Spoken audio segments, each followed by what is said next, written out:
नमस्कार, आप देख रहे हैं न्यूज वन इंडिया। मैं हूं आपके साथ पूजा यादव। रेपिस्ट हैं ललितपुर के पाली थाने की पुलिस। पाली थाने के पुलिसकर्मियों पर रेप का दाग है। पाली में खाकी ने ही कानून को ताक पर रख दिया। पाली के थानेदार ने अमानवीयता की हद पार कर दी। पाली के एसएचओ तिलकधारी सरोज शैतान बन गए हैं। पाली एसएचओ तिलकधारी सरोज पर रेप का आरोप है। रेप का आरोप लगने के बाद से थाना अध्यक्ष फरार है। एसएचओ तिलकधारी सस्पेंड, 6 लोगों पर एफआईआर। अपहरणकर्ताओं एसएचओ लड़की की मौसी पर केस। 13 साल की बच्ची से थाने के अंदर रेप का आरोप है। लड़की से गैंगरेप के बाद थाने में भी दुष्कर्म हुआ। अपहरण, गैंगरेप के बाद बरामद की गई थी लड़की। पाली थाने में पीड़ित लड़की के साथ दुष्कर्म हुआ। ललितपुर की घटना ने यूपी पुलिस का सर शर्म से झुका दिया है। चंदौली के बाद अब सवालों में है ललितपुर की पुलिस। क्या फर्क है अपराधी और वर्दीधारी में? पुलिस की वर्दी में ये लोग वहशी दरिंदे नहीं तो क्या है? एसएचओ तिलकधारी सस्पेंड है। 6 लोगों पर एफआईआर दर्ज हो चुकी है। 13 साल की लड़की के साथ दुष्कर्म के आरोप हैं। अपहरणकर्ताओं एसएचओ और लड़की की मौसी पर केस दर्ज हो चुका है। 13 साल की बच्ची से थाने के अंदर रेप करने वाला यही वो तिलकधारी एसएचओ है, थाने का थानेदार है। जो तस्वीर फिलहाल आप देख रहे हैं, लड़की से गैंगरेप के बाद थाने में दुष्कर्म भी किया गया। फरार है फिलहाल। अपहरण, गैंगरेप के बाद बरामद की गई थी लड़की। 13 साल की लड़की। पाली थाने में पीड़ित लड़की के साथ दुष्कर्म हुआ। जिस थाने में बेटियों की अस्मत सुरक्षित होनी चाहिए, वहीं पर उस अस्मत के रक्षा करने वाले उसकी अस्मत के दुश्मन बन गए और उसकी अस्मत को तार तार किया। चंदौली के बाद अब सवालों में ललितपुर की पुलिस भी। क्या फर्क है अपराधी और वर्दीधारी में? एक बच्ची अपने माँ के साथ पुलिस ऑफिस में आई थी। उनके द्वारा एक तहरीर दी गई थी। तहरीर में उन्होंने ये कहा था कि 22 तारीख को उनको कुल 4 लड़के अपने साथ लेकर गए थे और उन्होंने उनके साथ बलात्कार किया। बलात्कार करने के बाद जब वो वापस पाली आई तो उनका ये कहना था कि थाने पर जब उनको लाया गया तो फिर थाना अध्यक्ष ने भी उनके साथ जो है दुष्कर्म किया। इस मामले को संज्ञान में लेकर के पुलिस द्वारा इस पूरे प्रकरण में एफआईआर पंजीकृत की गई है। कुल 6 लोगों को इसमें नामजद किया गया है। इसमें से एक अभियुक्त को हम लोगों ने पकड़ा है, उससे पूछताछ चल रही है। इसके अलावा बाकियों अभियुक्त के लिए भी हम लोगों ने टीमें लगाई हैं, उनकी गिरफ्तारी। ललितपुर के लिए समाजवादी पार्टी मुखिया अखिलेश यादव रवाना हो गए हैं। नाबालिग दुष्कर्म पीड़िता के परिजनों से मुलाकात करेंगे। दुष्कर्म की शिकायत करने गई बच्ची से रेप का आरोप है। वारदात के बाद से आरोपी एसएचओ फरार है। नाबालिग के साथ सामूहिक गैंगरेप के बाद थाने में दुष्कर्म हुआ। सोचिए, वो पहले अपने अपराधियों के खिलाफ कार्रवाई को लेकर अपनी शिकायत लेकर थाने में पहुंची तो थानेदार भी वहशी दरिंदा निकला। वारदात के बाद से आरोपी एसएचओ फरार है। नाबालिग के साथ सामूहिक गैंगरेप के बाद थाने में भी दुष्कर्म हुआ। 13 साल की उस युवती ने पहले पुलिस को इस बात की इत्तला करनी थी कि उसके साथ गैंगरेप हुआ है, उसके साथ पहले ही गलत हो चुका था। उसके बाद थानेदार की भी हिमाकत देखी।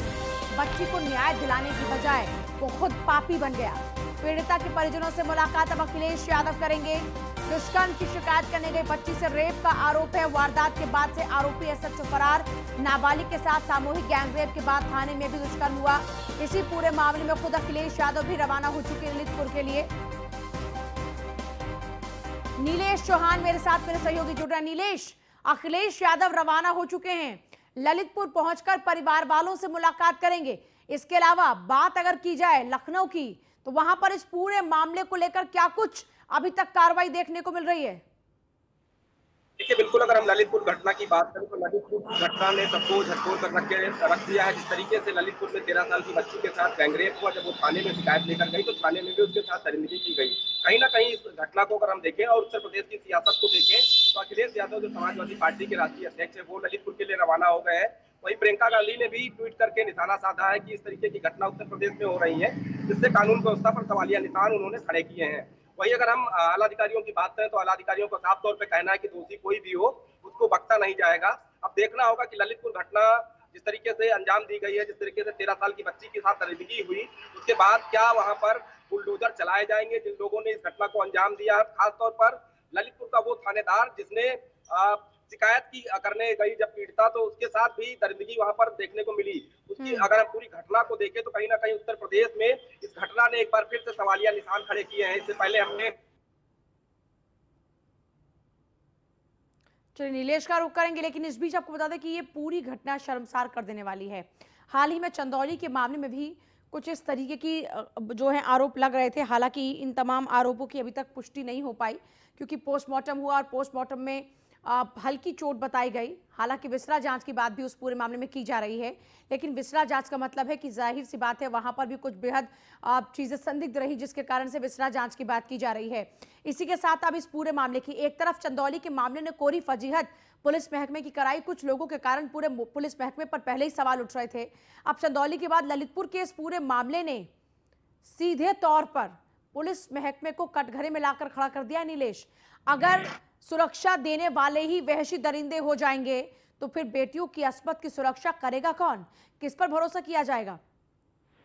देखिए, बिल्कुल अगर हम उत्तर प्रदेश की कई घटनाओं का जिक्र करें तो कहीं न कहीं उन घटनाओं ने सरकार की छवि भी खराब करने का काम किया, जिसके बाद उत्तर प्रदेश सरकार ने उन अधिकारियों के ऊपर त्वरित कार्रवाई की थी। इससे पहले अगर हम हाथरस घटना की बात कर लें तो हाथरस घटना जिस तरीके से हुई थी, उसके बाद उत्तर प्रदेश के मुख्यमंत्री योगी आदित्यनाथ ने पूरी घटना का संज्ञान लिया था और वहाँ के एसएसपी को सस्पेंड करने के साथ-साथ और भी कार्रवाइयाँ की। थानाध्यक्ष को निलंबित किया गया था। इसके अलावा तमाम अधिकारियों को कारण बताओ नोटिस भी जारी किया गया था। उसके बाद चंदौली की घटना की अगर हम बात करें तो चंदौली की घटना भी उत्तर प्रदेश में काफी जो है दर्दनाक रही। उसके बाद आज की अगर हम बात कर लें तो ललितपुर में जिस तरीके से 13 साल की मासूम बच्ची के साथ इस तरीके का जघन्य अपराध होता है और अपराध करने वाला कोई और नहीं, जो अपराध और अपराधियों पर नियंत्रण लगाने के लिए वर्दीधारी व्यक्ति है, वो कहीं ना कहीं उसमें अगर शामिल होता है तो बड़ा सवाल उठता है कि अगर इस तरीके की घटना के शिकार कोई पीड़िता थाने में शिकायत लेकर जाती है और थाने में शिकायत की जगह उसके साथ दरिंदगी होती है तो कहीं ना कहीं ये सवालिया निशान जरूर खड़े होते हैं कि आखिर आप पीड़ित जाए तो जाए कहाँ। वहीं अगर हम उत्तर प्रदेश सरकार की बात करें तो उत्तर प्रदेश सरकार हमेशा से सख्त रही है महिला सुरक्षा को लेकर। तमाम जो है कानून बनाए गए महिला सुरक्षा इस को पूरे लेकर, मामले को लेकर एडीजी लॉ एंड ऑर्डर या फिर डीजीपी का कोई ऑफिशियल स्टेटमेंट अभी तक? देखिए, अगर हम डीजीपी की बात करें तो उत्तर प्रदेश में डीजीपी किसी भी बड़ी घटना पर बोलने से हमेशा से बचते आए हैं जब से इन्होंने पदभार ग्रहण किया है। डीजीपी मुकुल गोयल की अगर हम बात करें, उत्तर प्रदेश में चाहे जो बड़ी घटना हम उठा लें, चाहे हाथरस की घटना उठाएं, लखीमपुर की घटना उठा लें, चंदौली की घटना उठा लें या फिर प्रयागराज की घटनाओं को उठा लें, तो इन तमाम घटनाओं पर डीजीपी पूरी तरीके से मौन रहे। हालांकि एडीजी हेलो लगातार सबको पर उतर कर उन्होंने काम किया है और लगातार अपराधियों को पकड़ने के लिए उन्होंने जो दिशा निर्देश जारी किए उत्तर प्रदेश पुलिस ने काम किया है। अब देखना होगा कि ललितपुर की घटना पर एडीजी लोग किस तरीके का एक्शन लेते हैं, क्योंकि उस घटना में कहीं ना कहीं खाकीदारियों की बड़ी लापरवाही है। बड़ी कहा जा सकता है कि खाकीदारी जिसके ऊपर जनता भरोसा करके थाने पहुंचती है कि वहाँ उनको न्याय मिलेगा, लेकिन न्याय देने वाले ही अगर इस तरीके की घटना में शामिल हो जाएंगे तो कहीं ना कहीं न्याय की उम्मीद खत्म हो जाती है। ऐसे में उस थानेदार के ऊपर वहाँ तैनात जो एसएसआई होंगे उनके ऊपर क्या कुछ कार्रवाई होती है, ये फिलहाल देखने वाली बात होगी। नीलेश, अभी तक ये जो एसएचओ फरार है, तिलकधारी जिसका नाम है, नाम तिलकधारी लेकिन काम इतने घटिया हैं, अभी तक जो आरोप लग रहे हैं, उन आरोपों के बाद इसके खिलाफ में और कुछ जांच भी चल रही है क्या? इसका व्यवहार कैसा? क्या इससे पहले भी इस तरीके के ऊपर इसके ऊपर आरोप लगते रहे हैं? लड़कियों को लेकर क्या अभी तक इसकी ऐसी ही बदतमीजी और यही व्यवहार रहा है?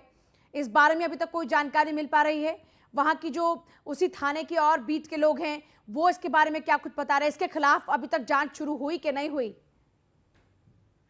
तिलकधारी की अगर हम बात करें तो जो वहाँ के इंस्पेक्टर तिलकधारी हैं उनकी जांच जरूर होगी। उसके साथ साथ हमने देखा इससे पहले तमाम ऐसे वर्दीधारी रहे हैं जिन्होंने तमाम जघन्य घटनाओं में अपना जो है साथ दिया है। ऐसे में उत्तर प्रदेश सरकार ने उनके घरों पर भी बुलडोजर चलाने का काम किया है। अब देखना होगा कि तिलकधारी के ऊपर कब तक इस तरीके की कार्रवाई होती है, क्योंकि 13 साल की मासूम बच्ची के साथ अगर उत्तर प्रदेश में, जहाँ पर योगी आदित्यनाथ जो उत्तर प्रदेश के मुखिया है, लगातार तमाम निर्देश जारी करते हैं कि उत्तर प्रदेश में महिलाओं को सुरक्षित वातावरण प्रदान किया जाए, लेकिन वातावरण प्रदान करने वाले ही लोग अगर इस तरीके की घटना में शामिल हो जाएंगे तो कहीं ना कहीं उत्तर प्रदेश नीलेश, अभी तक मुख्यमंत्री के सरकार संज्ञान में ये मामला आ चुका होगा और मुख्यमंत्री इस तरीके के मामलों को बेहद संजीदगी से लेते हैं।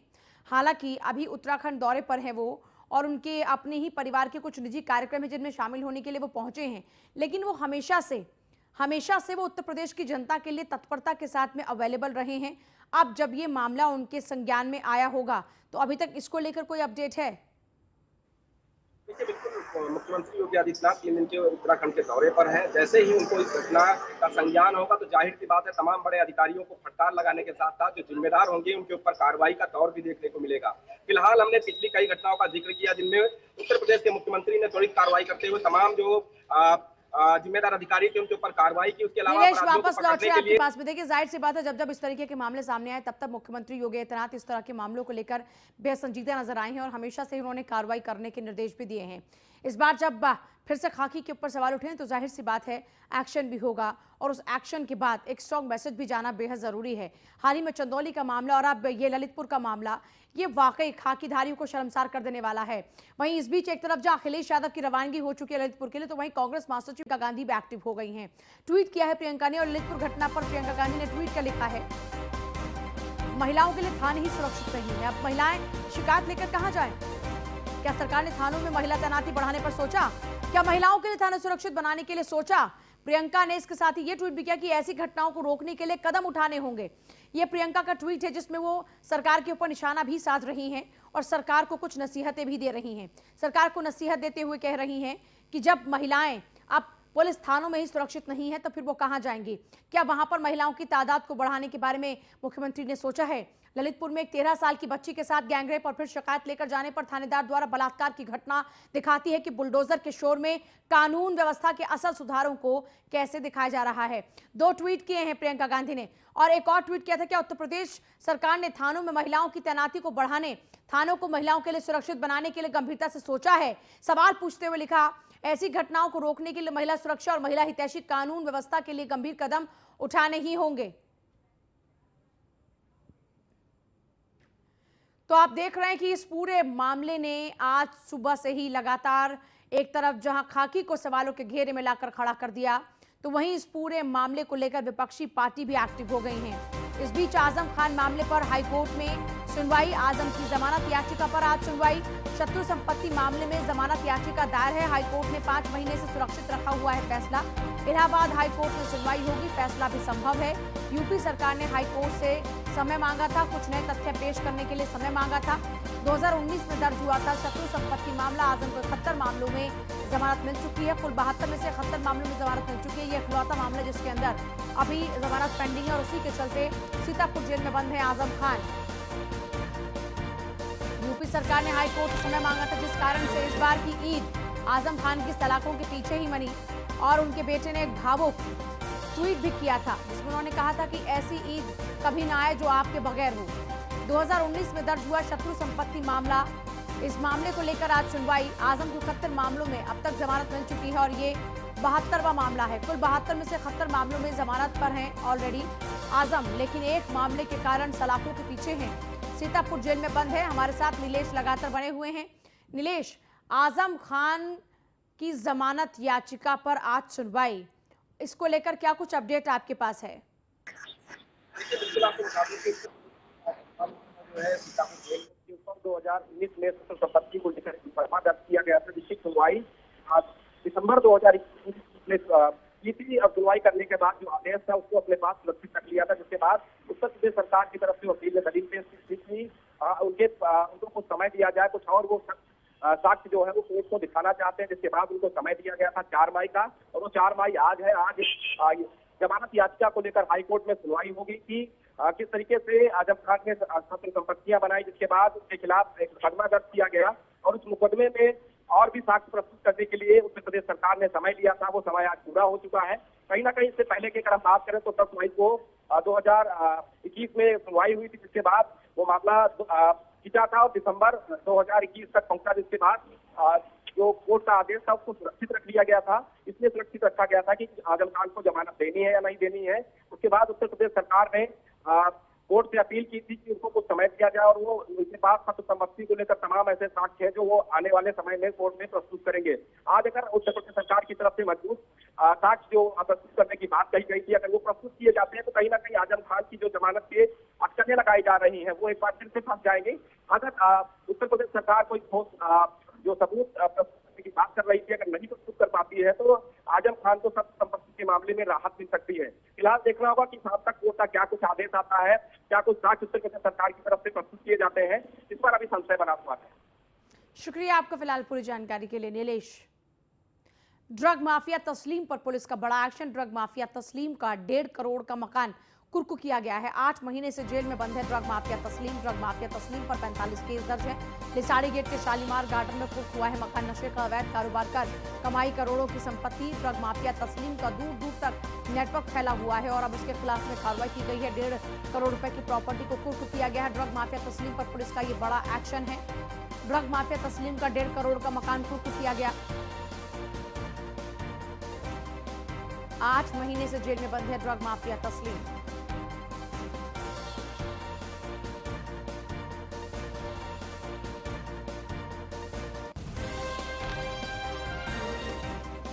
लिसाड़ी गेट के शालीमार गार्डन में कुर्क हुआ मकान। नशे का अवैध कारोबार कर कमाई करोड़ों की संपत्ति, यही है वो तस्लीम। ड्रग माफिया तस्लीम का दूर दूर तक नेटवर्क फैला हुआ है। इसी तस्लीम ने ड्रग माफियागिरी कर करके संपत्ति अर्जित की। अब इसकी 1.5 करोड़ की संपत्ति को कुर्क किया गया है।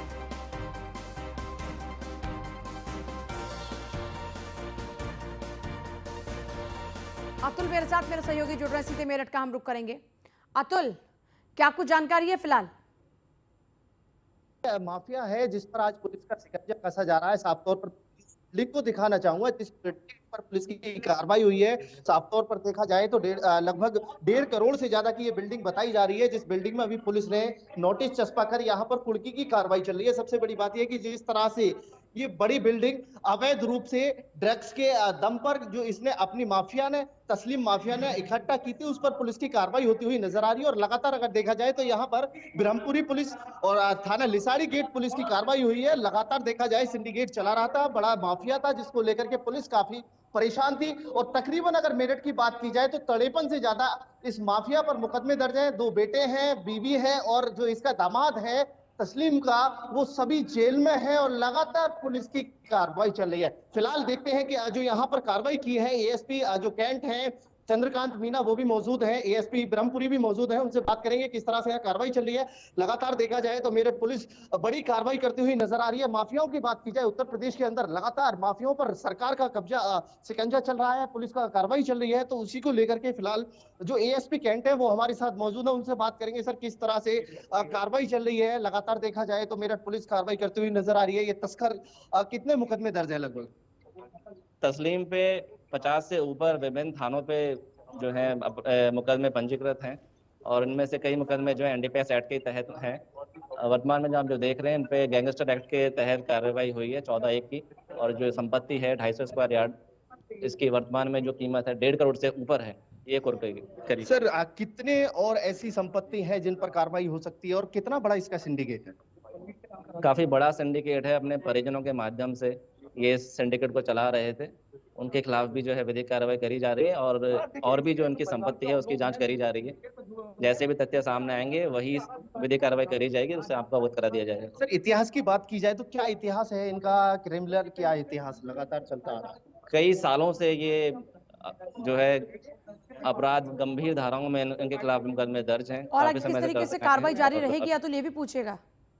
कार्रवाई हुई है और 14/1 गैंगस्टर एक्ट के अंदर ही इस कार्रवाई कुर्की करी जा रही है। तो देखिए पूजा, ये मेरठ के वो तस्कर हैं जो लगातार माफिया के दम पर और अवैध तस्करी के दम पर बड़े बड़े मकान खड़े कर रहे हैं। लगातार मेरठ पुलिस उन पर कार्रवाई करती हुई नजर आ रही है। आगे भी किस तरीके से अतुल कार्रवाई जारी रहेगी? ये एक संपत्ति कुर्क की गई है, क्या इसी तरीके से सिलसिलेवार और भी संपत्तियों पर बुलडोजर चलने की कार्रवाई या कुर्क करने की प्रक्रिया जारी रहेगी?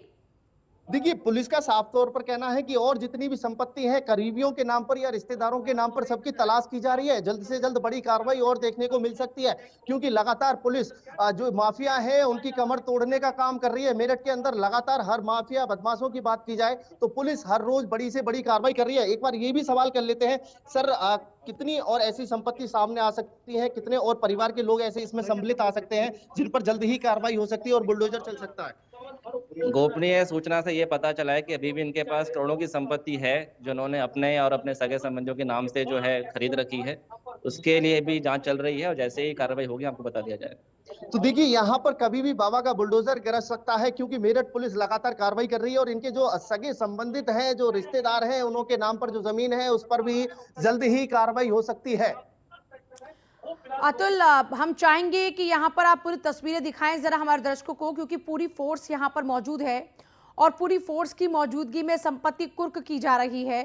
ये जो प्रॉपर्टी यहाँ जो निर्माणाधीन ये शायद प्रॉपर्टी है, जैसा हम देख पा रहे हैं, यहाँ पर क्या स्टैब्लिश किया जा रहा था? इस बिल्डिंग में क्या रिहाइश के लिए इसे तैयार किया जा रहा था, या फिर ये जो इसका कारोबार है ड्रग तस्करी का, उसी को ही इसमें फैलाना था?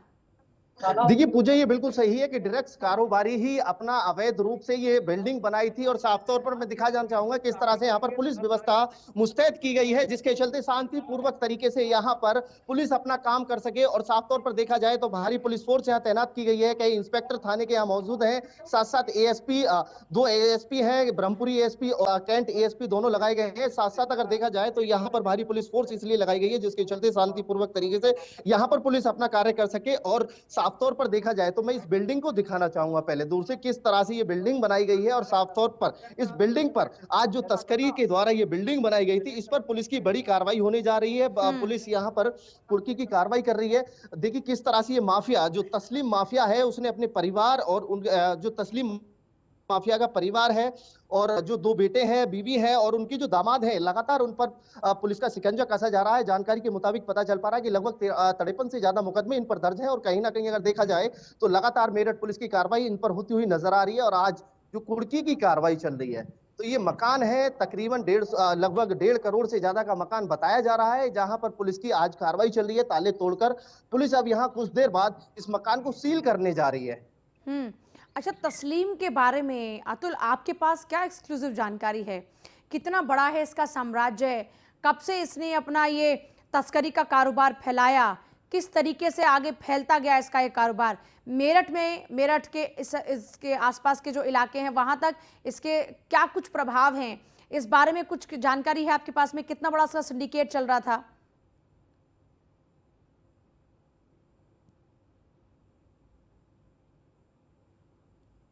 सपोर्टर है वो हटते हुए नजर आ रहे हैं, क्योंकि इस समय तस्लीम और उसका परिवार सलाखों के पीछे है। और कहीं ना कहीं देखा जाए, जिस तरह से अवैध ड्रग्स की बात की जाए, गांजा तस्कर की बात की जाए, तो लगातार तस्लीम का यहाँ मेरठ के अंदर होल्ड हुआ करता था। काफी अच्छी टीम लगा करके तस्लीम यहाँ पर सप्लाई किया करता था। लेकिन आज की बात की जाए तो फिलहाल की स्थिति में कहीं ना कहीं जिस तरह से पुलिस की कार्रवाई चल रही है, तस्लीम के जो सपोर्टर है उनकी भी कमर टूटती हुई नजर आ रही है। और लगातार अगर देखा जाए तो मेरठ के अंदर जितनी भी माफिया है, उत्तर प्रदेश की बात की जाए तो लगातार मुख्यमंत्री द्वारा इसी तरह के निर्देश है कि माफियाओं की कमर तोड़ने के लिए लगातार कार्रवाई हो। तो वही कार्रवाई मेरठ के अंदर चल रही है। तस्लीम के जितने भी सपोर्टर हैं, लगभग बताया जा रहा है कि 53 से ज्यादा तस्लीम पर मुकदमे दर्ज है। पूरा परिवार अवैध इसी तस्करी में और लगातार ड्रग्स माफिया में इसमें सम्मिलित है। तो कहीं ना कहीं देखा जा सकता है कि जो कार्रवाई है ये पुलिस की लगातार चलती रहेगी। और सबसे एक्सक्लूसिव जानकारी यह है कि फिलहाल तस्लीम का अभी करोड़ों का और ऐसा व्यापार है जो अभी अच्छी संपत्ति है, तो कहीं ना कहीं उस पर पुलिस की जल्दी ही शिकंजा कसता हुआ नजर आएगा।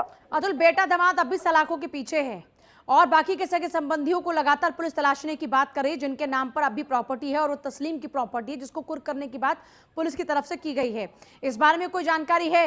इसके बाकी के परिवार के लोग, सगे संबंधी लोग कहाँ रहते हैं, जिनसे आगे पुलिस पूछताछ कर सकती है और आगे उनके खिलाफ भी कार्रवाई हम देख सकते हैं? देखिए, पुलिस ने साफ तौर पर कहा है कि जिस तरह से जो तस्लीम के करीबी हैं या फिर यार दोस्तों की बात की जाए या फिर साथ रहने वालों की बात की जाए, सभी की तलाश की जा रही है। क्योंकि लगातार अगर देखा जाए तो ज्यादातर माफिया अपने नाम के साथ साथ अपने दोस्तों के लिए, अपने परिवार के लोगों के नाम पर संपत्ति इकट्ठा करने का काम करते हैं। तो वहीं पुलिस का साफ तौर पर कहना है कि जितने भी सगे सहयोगी हैं या फिर साथ रहने वाले हैं, सभी की तलाश की जा रही है। जल्द से जल्द इस मामले का भी खुलासा किया जाएगा और जल्द से जल्द इस मामले ठीक है अतुल, बहुत शुक्रिया आपका फिलहाल पूरी जानकारी के लिए। जल्द से जल्द बाकी के और अन्य खुलासे भी होने वाले हैं और पता लग जाएगा कि तस्लीम का साम्राज्य कितना बड़ा है, कौन कौन उसके साम्राज्य में अपनी अपनी भागीदारी निभा रहा था। उन सभी को भी चुन चुनकर पुलिस एक तरफ जहां उनके खिलाफ कार्रवाई करने को तैयार है, तो वहीं जो भी तमाम संपत्तियां हैं उनको भी कुर्क करने की प्रक्रिया अब आगे तेजी से बढ़ती हुई नजर आएगी। रुकने बहुत ही छोटे से ब्रेक, लेकिन आगे भी तमाम खबरों के लिए आप देखते रहे न्यूज़ 1 इंडिया। नमस्कार।